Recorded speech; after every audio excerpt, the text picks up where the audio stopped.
bíðum eftir.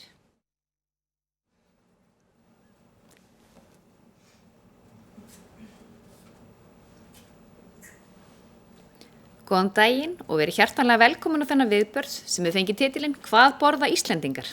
En hér stendur til að kynna niðurstöður úr landskönnun á mataræði sem framkvæmt var árin 2019 til 2021.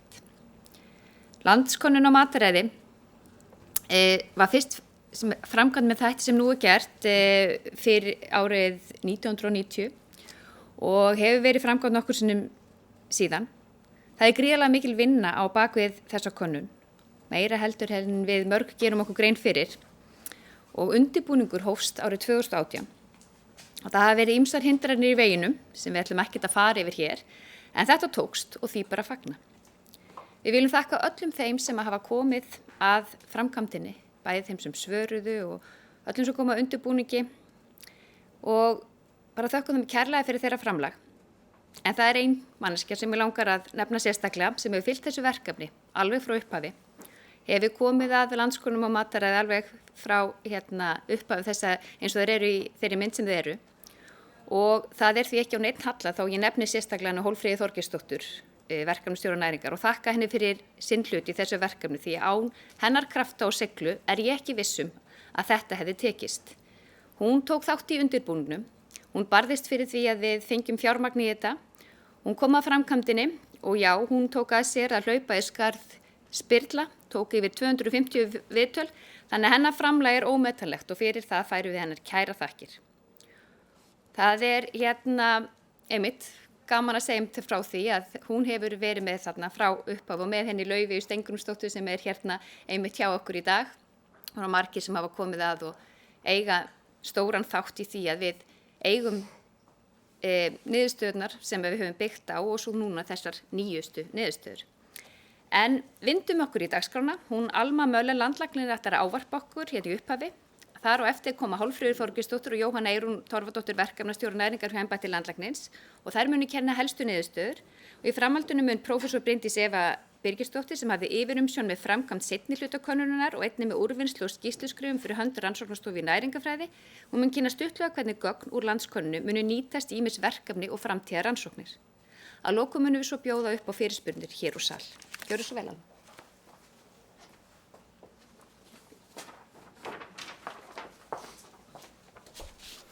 Já, góðan dag, ágætu gestir á þessari kynningu og ég vil byrja á því að þakka Dóru Guðrúnu Guðmundsdóttur sem er sviðsstjóri lýðheilsu hérna hjá embætti landlæknis fyrir kynninguna og fyrir að taka sér fundastjórn.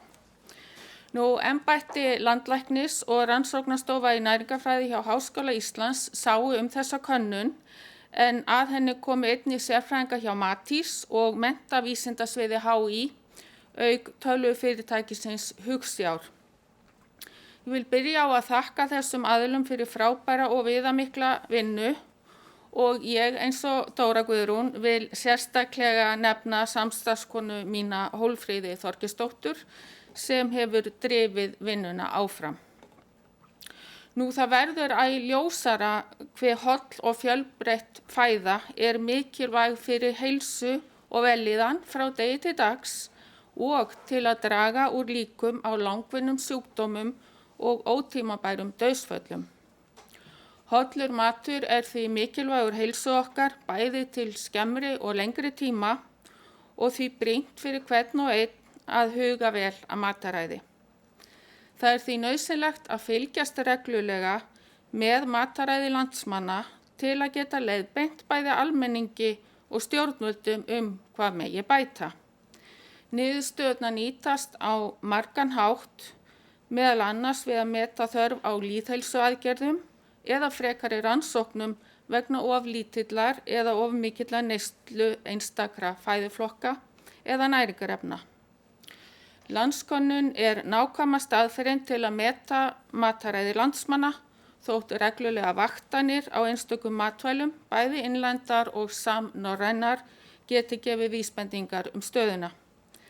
Þá hefur embætti landlæknis birt upplýsingar fæðuframboð sem veitir gagnlegar upplýsingar til að fylgjast með þróun á mataræði til lengri tíma.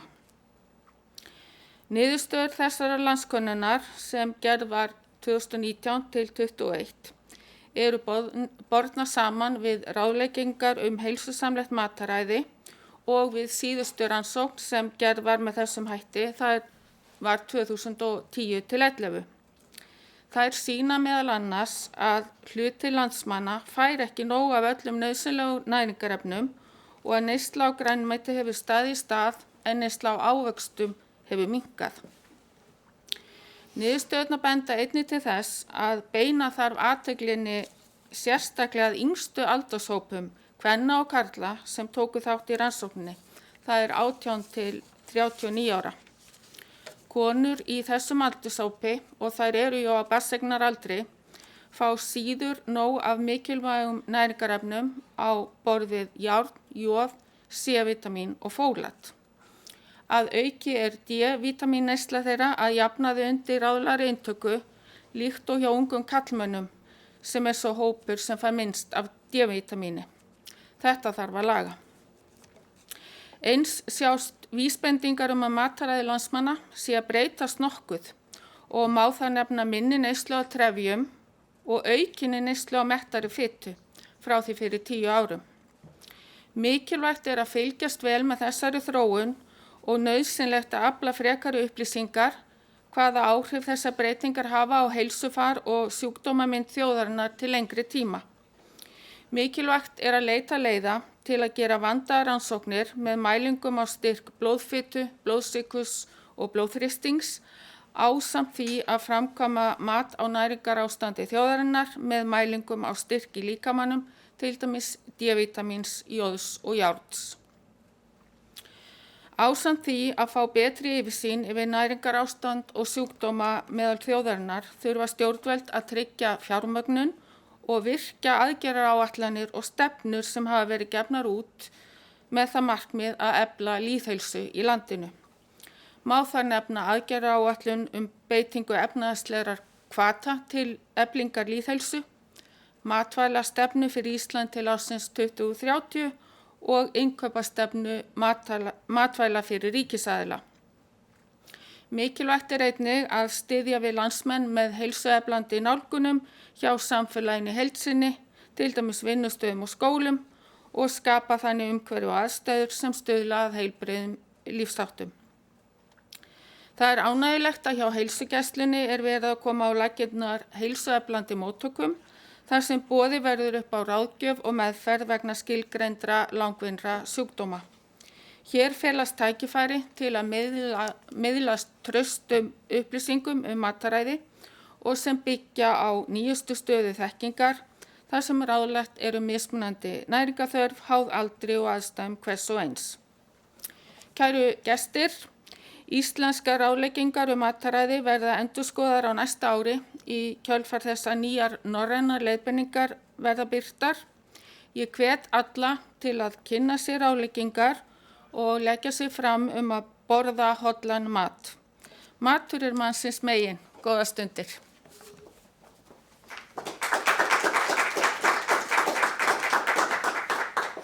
Jæja, velkomin all. Þá komið að því hvað borða Íslendingar. Embætti landlæknis og rannsóknastofu í næringarfræði við heilbrigðisvísindasvið Háskóla Íslands sáu sameiginlega framkvæmd og úrvinnslu könnunarinnar. Ingibjörg Gunnarsdóttir, prófessor í næringarfræði, var ábyrgðarmaður könnunarinnar. Úrtakið var 2000 manna slembiúrtak, 18 til 80 ára úr þjóðskrá og eingöngu var haft samband við þá 1545 einstaklinga sem voru með skráð símanúmer og heimilisfang þar sem könnunin fór fram í gegnum síma. Alls tóku 822 einstaklingar þátt. Könnunin fór fram frá september 2019 til ágúst 2021 og aðferðin var endurtekin sólarhrings upprifjun á neyslu þar sem að þáttakendur rifjuðu upp allt sem þeir borðuðu og drukku sólarhringinn áður en viðtalið fór fram og ásamt því að svara spurningum tíðni neyslu ákveðinna fæðutegunda. Þjálfaðir spyrlar sáu viðtölin. Þetta eru vandasöm viðtöl og fengu þau ítarlega þjálfun og fóru ekkert á stað með viðtölin fyrir þau voru útskrifaðir. Opinberar ráðleggingar mataræði hér á landi byggja á norrænum næringarráðleggingum eins og komið hefur fram. Þær byggja á stöðu bestu vísindalegrar þekkinga hverju sinni þegar þær eru birtar og eru sambærilegar ráðleggingum í Evrópu og víðar. Þær eru í endurskoðun og verða birtar í lok þessa árs og íslensku verða svo endurskoðaðar í kjölfarið. Með því að fylgja ráðleggingunum sem hægt að gera á margvíslegan hátt auðveldara að tryggja að líkaminn fái þau næringarefni sem hann þarf á að halda og stuðla góðri heilsu og vellíðan.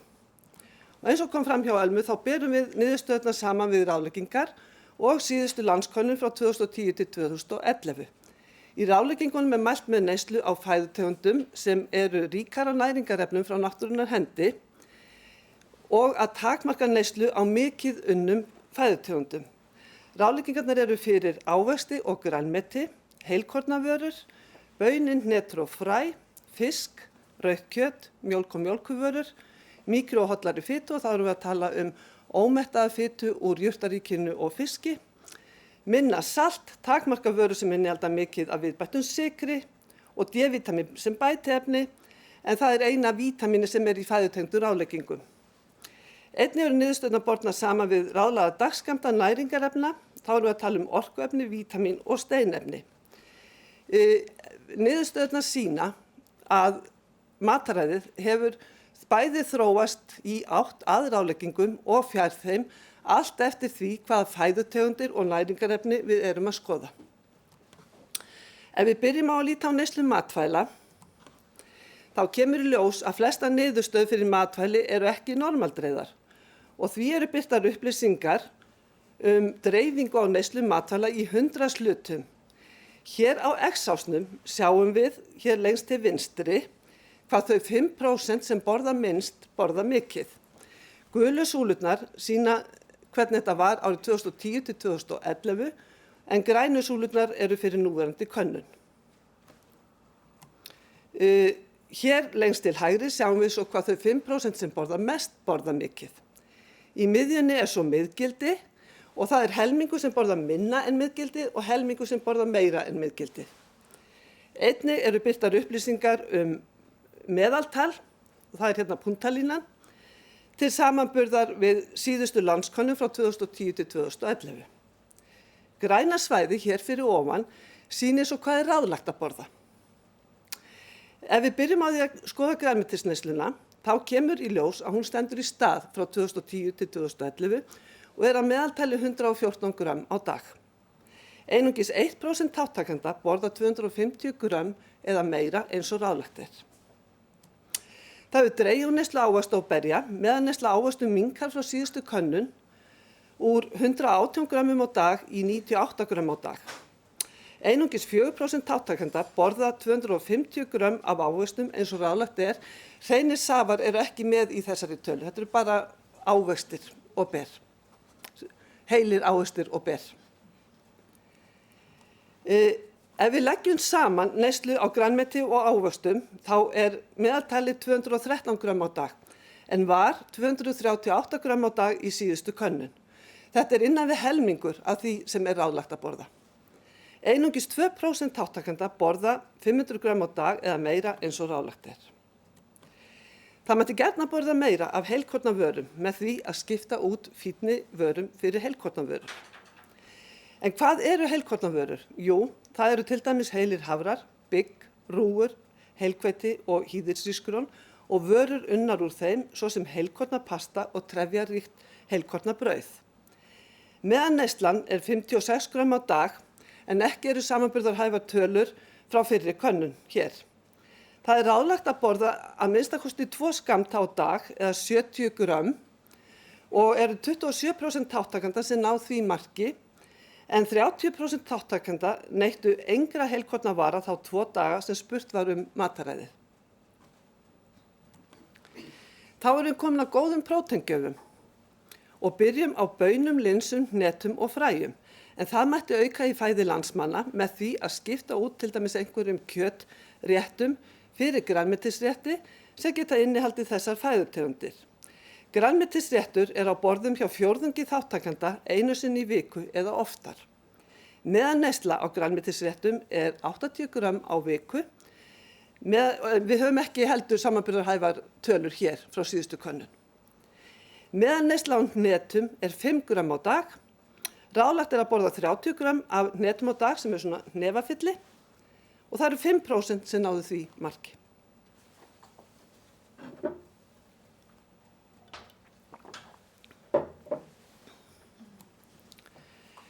Fiskneysla stendur í stað milli kannana og er 315 grömm á viku að meðaltali. Rúmlega þriðjungur þáttakenda borðar 2-3 fiskmáltíðir á viku eða 375 grömm eins og ráðlagt er. Ef við skoðum hér hvað hlutfalli sem er að borða 2 fiskmáltíðir eða 300 grömm á viku, að þá er það tæplega helmingur sem er svona í neðri mörkum ráðleggingana. Það er yngsti aldurshópurinn sem borðar minnst af fiski og þá sérstaklega ungar konur, en tæplega 1% þeirra ná að fylgja ráðleggingum. Ef við lítum á kjötneyslu, þá sjáum við að heildarkjötneysla minnkaði 10% og er í dag að meðaltali 823 grömm. Hér sjáum við dreifingu á neyslu á rauðu kjöti fyrir núverandi könnun, en við erum ekki með samanburð frá fyrri könnun hér. Meðalneysla á rauðu kjöti minnkar úr 644 grömmum á viku í 581 grömm á viku. Þegar við tölum rautt kjöt, þá erum við að tala nauta, lamba, svína, hrossa og hreindýrakjöt og afurðir úr þeim kjöttegundum. Þrátt fyrir að neysla á rauðu kjöti hafi minnkað, þá er það 60% þáttakenda sem neyti meira en 500 grömm á viku, en ráðlagt er að fara ekki yfir þau mörk, þar sem það getur aukið líkur á ýmsum tegundum krabbameina. Við skoðum sérstaklega neyslu á unnum kjötvörum þó það sé inni í rauða kjötinu, að þá erum við að tala allt reykt og saltað kjöt og kjötálegg, pylsur og farsvörur. Meðalneyslan er rúm 200 grömm á viku sem samsvarar 4 vínapylsum. Karlar borða 2-falt meira en konur eða 282 grömm á viku, en það er ráðlagt að takmarka sérstaklega neyslu á unnum kjötvörum af ástæðunum sem ég nefndi hér áðan. Það dregur úr neyslu á mjólk og mjólkurvörum, en meðalneysla minnkar úr 300 grömmum á dag í 245 grömm á dag og er þetta 18% minnkun. Meðalneysla á osti hefur hins vegar aukist úr 35 grömmum á dag í 42 grömm á dag eða 20% og gæti það að hluta til skýrsla því að sneið af sneiddum osti er 20 grömm nú en var 15 grömm þegar síðasta könnun fór fram. Þegar ostur er reiknaði með ná 32% þáttakenda ráðleggingunni 500 grömm af mjólk og mjólkurvörum á dag. Ostur getur sem sagt komið í stað annarra mjólkurvara að hluta til og samsvara þá 25 grömm af osti, 250 grömmum af mjólkurvörum. Þessi ráðlegging miðast við að fullnægja kalkþörfinni en aðrar vörur geta líka gefið kalk eins og til dæmis kalkbætt jurtamjólk. Ef við í framhaldinu lítum aðeins á kalkneysluna, að þá er meðalneysla á kalki þá minnkar hún 2%. Flestir hópar ná ráðlögðum dagskammti að meðaltali, það er aðeins elsti hópur kvenna sem gerir það ekki, en 28% karla og 54% kvenna ná ekki ráðlögðum dagskammti. Ef við lítum aðeins nánar á mjólkina, að þá er þetta minni neysla á drykkjarmjólk og það á fituminni mjólk og þá erum við að tala léttmjólk, undarennu og fjörmjólk. En neysla á nýmjólk eykst. Neysla á mjólkurvörum með viðbættum sykri og mjólkurvörum með sætöfnum er óbreytt frá síðustu könnun og karlar borða meira af sykruðum mjólkurvörum en konur. Þá erum við komin að næringarsnauðri fæðutegundum og byrjum á sykruðum gosdrykkjum. Meðalneysla minnkar úr 157 millilítrum á dag í 95 millilítrum á dag og er þetta 40% minnkun og er það bara mjög jákvætt. Ungir karlar drekka mest af þessum drykkjum og 40% þeirra drekka meira en lítra af sykruðum gosdrykkjum á viku. Neysla á sykurlausum drykkjum jókst 1/4 og er að meðaltalið 92 millilítrar á dag, þannig að við sjáum að nú er neysla á sykruðum og sykurlausum gosdrykkjum á pari.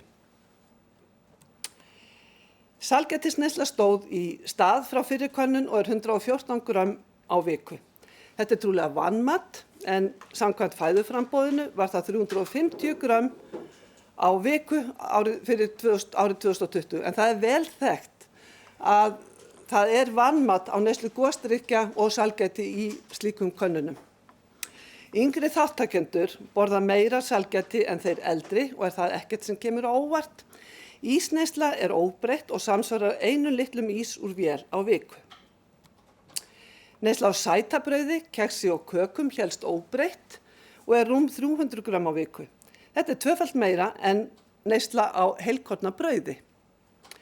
Það ráðlegt að geta hófs í neyslu á sykurríkum vörum og drekka vatn og fá sér frekar hnetu, fræ og ávexti.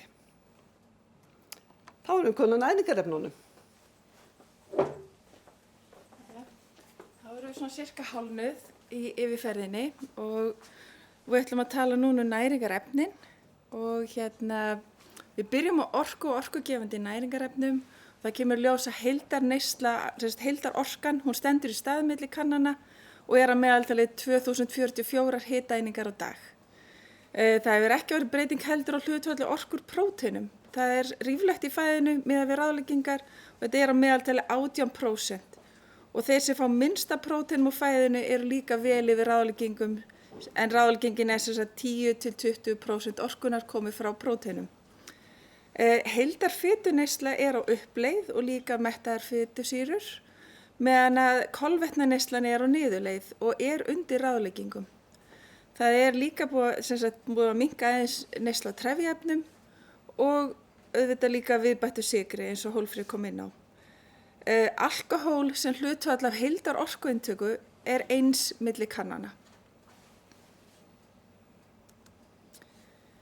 Ef við skoðum sérstaklega mettuðfituna sem hlutfalli heildarorku þá hún á uppleið eins og áður segir og hefur aukist úr 14% í 16% að meðaltali og eins og við sjáum hérna á myndinni þá sjáum við svona rauða línu að neyslan ætti ekki að fara yfir 10% orkunar og það þá einungis 2% þáttakenda sem undir því viðmiði. Og hvaðan kemur mettaðfitan? Hún kemur úr sælgæti, 14% koma á sælgæti, kökum og keksi, 14% úr smjöri og smjörvörum, 16% úr ostum, 17% úr mjólk og mjólkuvörum og 15% úr kjöti og kjötvörum.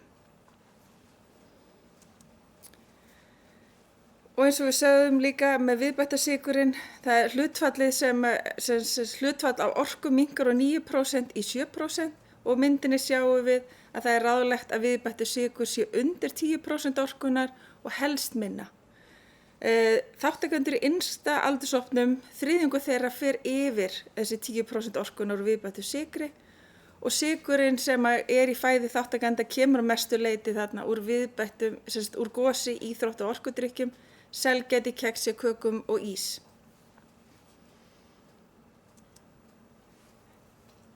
Neysla á trefjaefnum mætti vera meiri, meðalneyslan hefur minnkað frá síðustu könnun tæplega 16 gram á dag. Það ráðlegt að neyslan sé á bilinu 25–35 gram á dag. Og þessi litla neysla á trefjaefnum, hún endurspeglar léleg gæði kolvetna í fæði landsmanna, þá sérstaklega lítil neysla á heilkornavörum, grænmeti og ávöxtum.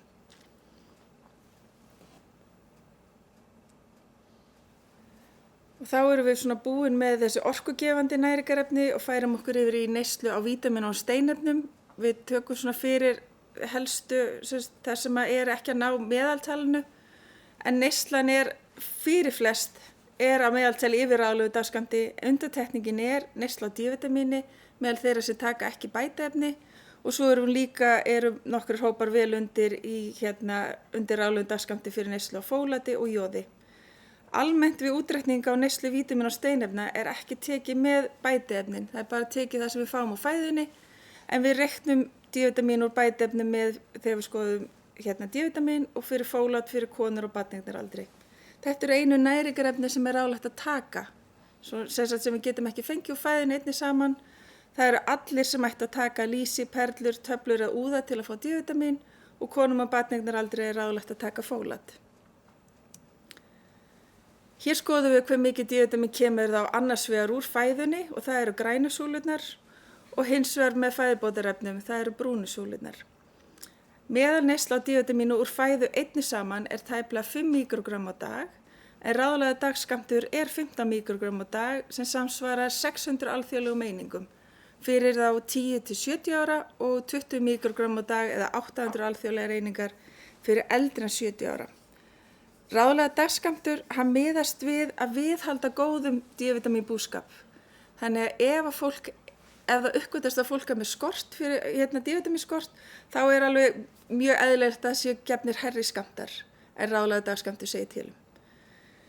Ef við skoðum saman meðal neyslu fæðu og með viðbættum úr bætiefnum, þá er meðaltalið 21 mikrogram á dag og var 11 mikrogram í síðustu könnun. Helmingur þátttakenda er að taka inn D-vitamingjafir reglulega og við sjáum þá sérstaklega yngsta aldurshópi, það er 75% karla og 65% kvenna sem ná ekki ráðlegu dagskammti, en 50% í hinum aldurshópnum nær ekki ráðlegu dagskammti. Niðurstöður könnunar sýna líka að auka það neyslu á fólatríkum matvælum, en meðalneyslan er undir ráðleggingum og fólat er að finna í grænmeti, ávöxtum, heilkornavörum, hnetum, fræjum og baunum. Hér á þessari mynd skoðum við sérstaklega neyslu á fólati meðal kvenna á aldrinum 18 til 45 ára og þá tökum við með fæðubótarefnin. 30% þeirra ná ráðlegum dagskammti þegar við reiknum með fæðubótarefnum og einungis 12% taka fólat eins og er ráðlegt. Lítil neysla á fólati er eykur líkur á fósturskaða í miðtaugakerfinu og það er mikilvægt að það sé góð neysla fyrir áður en meðganga hefst. Neysla á joði hefur minnkað frá síðustu könnun. Hún var 167 mikrogram á dag að meðaltali þá, en í dag eru 134 mikrogram á dag sem er 89% af ráðlegu dagskammti sem er 150 mikrogram á dag. Það er þá 1/4 þáttakandi sem nær þessum ráðlega dagskammti og ef við skoðum hvernig þetta er hjá konum og körlum þá er það 80% kvenna sem ná ekki ráðlegu dagskammti og 60% karla. 24% kvenna í yngsta aldurshópnum eru undir lágmarksstörf þar sem er þá orðin hætta á skortseinkennum og þetta er að stærstu hluta kemur til vegna þess ekki vera að borða nóg af fisk eða mjólkurvörum sem eru góðir jóðgjafar. Saltneysla hefur lítið breyst frá síðustu könnun en við tökum þessu tölum með ákveðnum fyrirvara. Það er áætlað meðalmagn með matreiðslu en við vitum ekki hversu mikið er stráð á diskinn hjá hverjum einum. Meðalneyslan í könnunum var 7 gram á dag hjá konum og 9 gram á dag hjá körlum. En það er ráðlegt að fara ekki yfir 6 gram á dag. Þannig að það er tæplega þriðjungur sem borðar í samræmi við þessar ráðleggingar.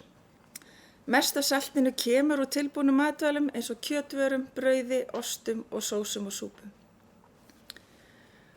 Eins og kom fram í byrjun þá byrjaði könnunin haustið 2019 og það er svo gerð hlé á landskönnun frá miðjum mars 2020 fram í júní 2020 vegna COVID-19 og þá var bætt inn spurningu þegar var haldið áfram hvort að mataræðið hefði breyst með tilkomu faraldursins.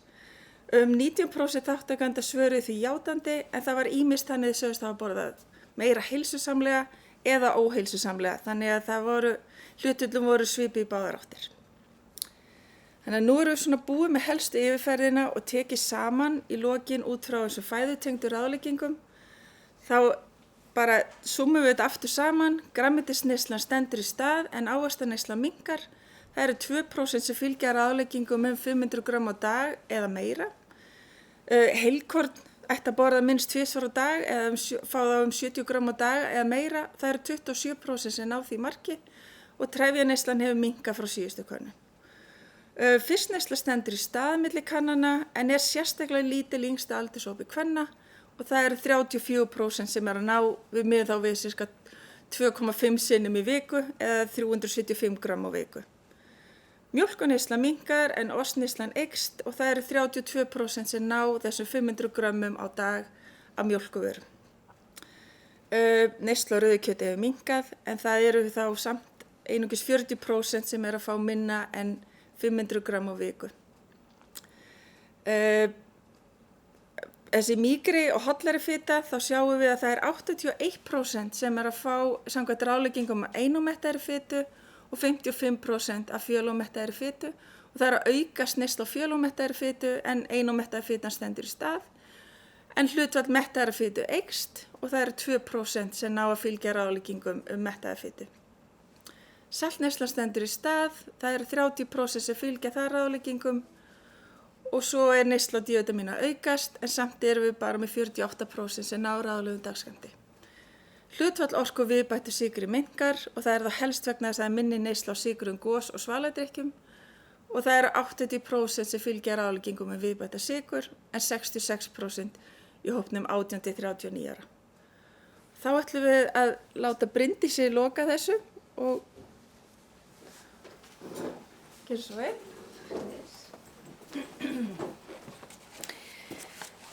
Sælveriði. Það kom sem sagt í minn hlut hér í lokin með síðustu 2 glærurnar eftir þessa umfangsmiklu umfjöllun niðurstöðlan að fjalla mikilvægi landskonunnar, svolítið á sömu nótum og Alma var að fjalla hérna í upphafi, að svona lýsa því hversu mikilvægt það er að skoða reglulega á nákvæman hátt hvaða mat landsmenn á mismunandi aldri er að borða, sem gefur þá möguleika á að reikna út orku og næringarefnainntöku og tíðni máltíða sem aðrar aðferðir gefa ekki. Og þá hvernig er hægt að nýta gögnin sem allra best. Þá er náttúrulega fyrst að nefna að landskonunni er mikilvægur grundvöllur fyrir næringartengdar og vel miðaðar lýðheilsuaðgerðir. Svo sem að finna leiðir til þess að tryggja góða næringarefnabúskap með sérstakri áherslu á þau næringarefni sem við vorum að fjalla hérna áðan, D-vítamín, jóð og fólat, og að vera þá vissum að ná til þeirra hópa sérstaklega þar sem að landskonun sýnir að inntakan er minnst, hvort sem er með sérhönnuðum ráðleggingum eða íbætingu næringarefni í mat eins og bara jóðbætt salt. Þá má nefna aðgerðir til þess að auka neyslu af grænmeti og heilum ávöxtum og heilkornavörum þar sem eru greinilegt tækifæri til að leggja aukna áherslu á notkun þessara og kannski ræktun líka og líka á þessum nýju próteinríku fæðutegundum, baunum, hnetum, fræjum, að skoða það. Og að vera þá vissum að þær lýðheilsu aðgerðir hafi jákvæð áhrif, að mæla það. Og þá þarf einmitt kannski að nota mismunandi leiðir til að ná til fólks á mismunandi aldri. Ég vil líka nefna eitt enn sem er að nota þessi gögn í kennslu á öllum skólastigum. Auk þessum grunn matvælaframleiðendur geta séð hér náttúrulega aukin tækifæri, ég nefni grænmetisbændur sérstaklega. En þá má nefna norrænar ráðleggingar og næringarefni þar sem að núverandi íslenskar ráðleggingar byggja á og eins og hefur komið fram hér í dag eru í endurskoðun. Að þessari vinnu við norrænu ráðleggingarnar koma margir íslenskir vísindamenn ásamt norrænum kollegum og þær koma sem sagt út seint á næsta ári. En það er nú þegar ljóst að helstu breytingar fela í sér að þar verður lögð meiri áhersla á umhverfislega sjálfbærni en áður var og ekki einungis á heilsuna eins og hér er lýst. Nýjar danskar ráðleggingar með þessum nýju áherslum þar er líkjast þeim ráðleggingum sem við erum að sjá hér í dag, en það er bara ennþá meiri áhersla lögð á matvæli eða fjölbreytt matvæli úr plönturíkinu, grænmetibaunir, heilkorn á kostnað dýraafurðana úr landbúnaðinu. Og það verður nefnilega svo mikilvægt að bera þá þessi nýju gögn sem hér eru kynnt og eiga við síðustu 3 ár saman við endurskoðun ráðlegginga mataræði þá á þarnæsta ári væntanlega. Það má líka nefna að landskonunni mikilvægur grunnur sem upplýsingagjöf í gagnagrunna og þá er átt við alþjóðlega gagnagrunna að við sem sjálfstæð þjóð eigum okkar tölur í gagnagrunnum, norrænum, evrópskum, alþjóðlegum og þessir gagnagrunnir ekki bara notaðir í næringarfræði, heldur í mörgum öðrum vísindagreinum. Og það nýtast niðurstöður landskonunnar líka vel fyrir frekari rannsóknir í næringarfræði og sú vinna er þegar hafin af fullum krafti þar sem að nýtt markaáætlunarverkefni við HÍ sem snýr að mataræði og sjálfbærni styrktarannis notar þessi gögn einmitt til að reikna út kolefnisfótspor Íslendinga og fyrstu niðurstöður eru komnar en við áætlum að klára þá vísindagrein núna á fyrrihluta árs. Mér langar til að nefna fleiri, það er í gangi vinna við að flokka matvæli sem Íslendingar nota eftir því hversu mikið unnin þau eru, þannig að rannsóknir eða landsmenn nota. Þannig að rannsóknir síðustu ára hafa sýnt okkur mjög greinilega hvernig svona mikið unnin matvæli, ultraprósessuruð matvæli, þar sem búið er að vinna í raun næringarefni og hollefnum burt, sælgæti, gosi og allt það, fara illa með líkamann okkar, sér neitt í miklu magni. Jafnvel enn verið en við gerðum okkur grein fyrir áður. Og eins og við heyrðum áðan að þá er mataræði eitt stærstu heilsutengdi þátturinn þegar kemur að snemmbærum dauða og langvinnum sjúkdómum eins og Alma nefndi. Þá á döfin að geta reikna út inntöku eiturefna út frá svona niðurstöðum, að minnstakosti ýmissa þungmálma í gegnum mataræði og þar eru til gagnagrunnar í ískem sem þó þarf að uppfæra. Það hægt að nota fleira af þeim breytum sem við erum að safna í gegnum landskönnun, til dæmis að skoða mataræði út frá hreyfingu, út frá tíðni máltíða en líka til dæmis launum sem tengist fæðuöryggi sem við þurfum líka að huga að á þessum merkilegu tímum sem við lifum. Fleiri dæmi má nefna, en ég ætla ekki að nefna fleiri dæmi. Ég læt staðar numið hér. Það ýmislegt annars sem á döfinni, en ég vona ég hafi náð að sannfæra ykkur allavega að hversu mikilvæg slík gögn eru fyrir vísindasamfélagið en ekki síður stefnumótandi aðila eins og embætti landlæknis og MAST og svo lýðheilsu sem erum við öll. Og í því samhengi mikilvægt að benda á að það ansi langt síðan mataræði barna og unglinga var skoðað á svo nákvæman hátt og gert í landskönnun. Og undirbúningur hafinn við Heilbrigðisvísindastofnun með komu Birnu Þórisdóttur þangað, en það mjög brýnt að fjármagna slíkar rannsóknir fyrir börnin okkar. Og í tengslum við þá vinnu þarf jafnframt að uppfæra gagnagrunn efnainnihald matvæla í ISKEM. Þar sem að hver sjálfstæða þjóð þarf náttúrulega að vita hvað hún leggur sér til munns. Að lokum ekki úr vegi að minna á, nú ég alveg að koma að lokum, ég held búin að segja að lokum nokkru sinnum, en að lokum að ljúffengur og næringaríkur matur náttúrulega gulls í gildi fyrir einstaklinga og samfélag og ráðleggingarnar rúma þúsundir mismunandi máltíða sem við getum að valið okkur, en það krefst þess að það fari saman góð stefnumótun sem auðveldar aðgengi að næringaríkum mat og eftirspurn okkar sem í samfélaginu búum. Að lokum, ég ætla að fá að þakka líka fyrir eins og margir hafa gert hér í dag og færa mörgum aðilum þakkir fyrir þeirra framlagi því mikla verki sem hver landskönnun Þá náttúrulega fyrst að nefna alla flotta spyrla og starfsfólk á rannsóknastofu næringafræði og matvæla- og næringafræði deild sem komu með einu með öðrum hætti að þessari könnun og í því samhengi langar mig sérstaklega að nefna Steinu Gunnarsdóttur sem hér í dag og starfaði fyrst sem spyrill en tók svo að sér alla úrvinnslu við könnunina sem var risavaxið verkefni. Og svo ábyrgðarmann Ingibjörgu Gunnarsdóttur sem setti tóninn í byrjun. Þá að nefna starfsfólki að embætti landlæknis sem stutti við könnunina og þá sérstaklega þær sem hafa boðið hitan og þungan eins og sést hér í dag á Jóhönnu Torfadóttur og Hólmfríði Þorgilsdóttur sem eins og hefur komið fram brá sér í gervi spyril sem tíma þegar COVID stóð yfir og það var ómetanlegt. Ólafur Reykdal, verkefnisstjóri á Matís, var ómetanlegt starfi uppfærslu á nokkra uppfærslu á íslenska gagnagrunninum. Það þarf að koma þeim málum í gott horf, en framtíð hans og frekari uppfærslur sem sagt mikilvægt að tryggja.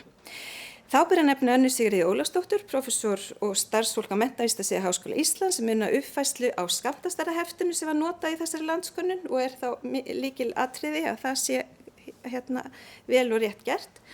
Og ekkert hægt að gera í dag nema forritin virki og því fær Ívar Gunnarsson, tölvunarfræðingur og hugsa á kærar þakkir. Og síðast en ekki síst ber að þakka öllum þáttakendum í könnuninni því á þeirra væri verkið náttúrulega ekki til. Og þá má nefna að landskönnu fjármögnuð af embætti landlæknis en að Heilbrigðisvísindasvið Háskólans kom einnig myndarlega því að gera verkefnið að veruleika þannig að það voru margar hendur sem unnu léttverk eða Þannig að takk fyrir og þakkir til ykkar sér í dag að vera með okkur hérna á þessum hátíðis uppskeru degi.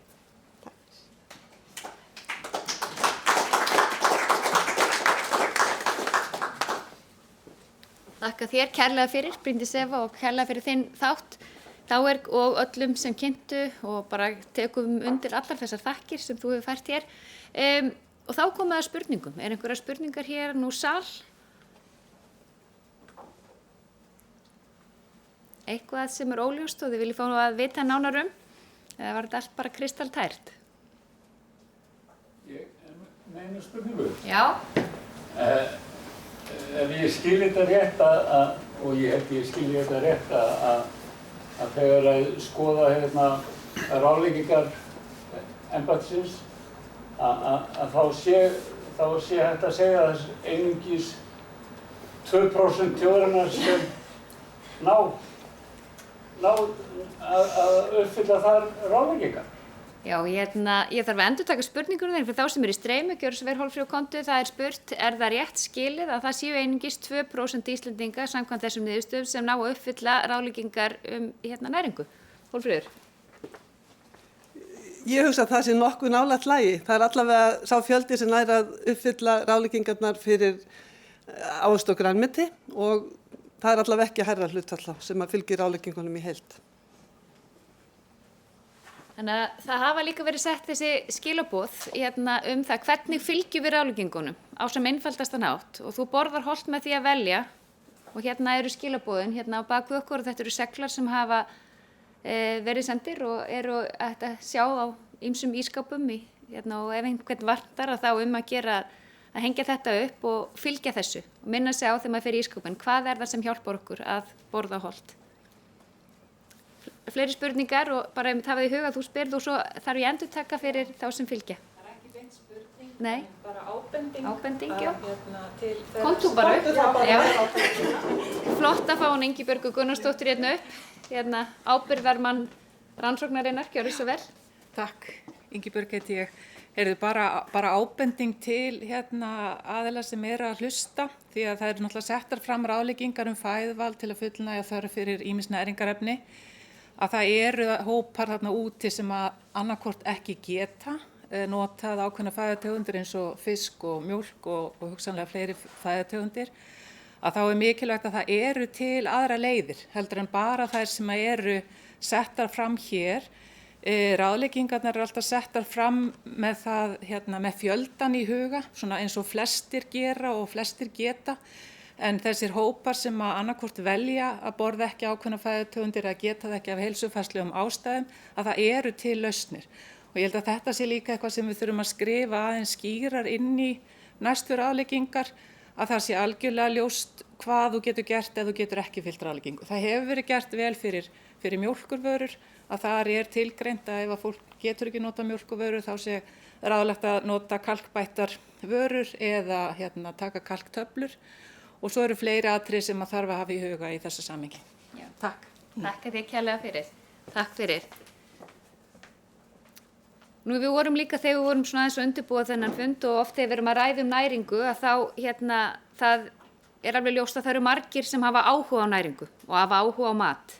Og það eru margir sem hafa skoðanir á því og við heyrum oft misvísandi skilaboð og jafnvel frá aðilum sem að við teljum trúverð og það mikilvægt að í öllum okkar ráðleggingum sem að koma hér frá embætti landlæknis þá byggja þær alltaf á nýjustu þekkingu og á rannsóknum og svo getur fólki fundist ýmislegt og við höfum svona aðeins líka rætt það getur verið og við heyrum það líka út í samfélaginu, fólk getur verið aðeins svona stundum óvist, eru ávistir hollir, eru það ekki og við erum að sjá þetta aðeins í niðurstöðunum að einhver svona skilaboð sem að koma frá svona öðru heldur en byggt á rannsóknum, það eru kannski að ná í gegn og ná til fólks og það telur sig kannski vera að borða hollt og velja hollt en það kannski ekki alltaf byggt á rannsóknum. Þannig að það svo mikilvægt að við höldum því vel til haga hvað segja rannsóknirnar okkur og hvernig getum við sem best fylgt því og eins og Ingibjörg líka bendir á þó að við líka veljum ákveðna tegund af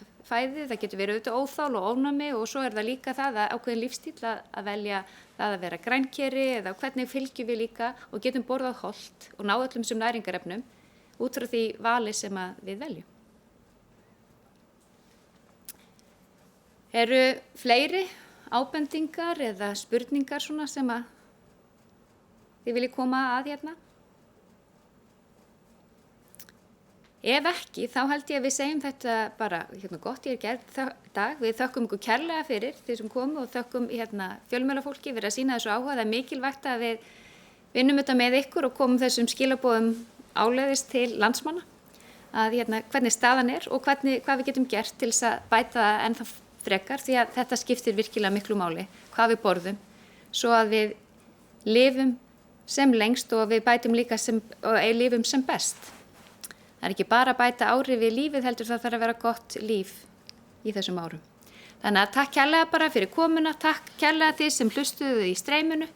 Við þökkum bara kærlega fyrir okkur í dag og hvetjum ykkur til þess að borða hollt með því að velja ávexti og mikið af grænmeti, heilgott minnst 2 á dag, fisk 2 til 3 í viku, fituminni og hreina mjólkurvörur, kjöt í hófi og takmörk unnarvörur, mýkur og hollari fitu, minna salt, minni viðbættan sykur, D-vitamin eða lýsi. Það verður lokaorðin hjá okkur í dag. Takk kærlega fyrir.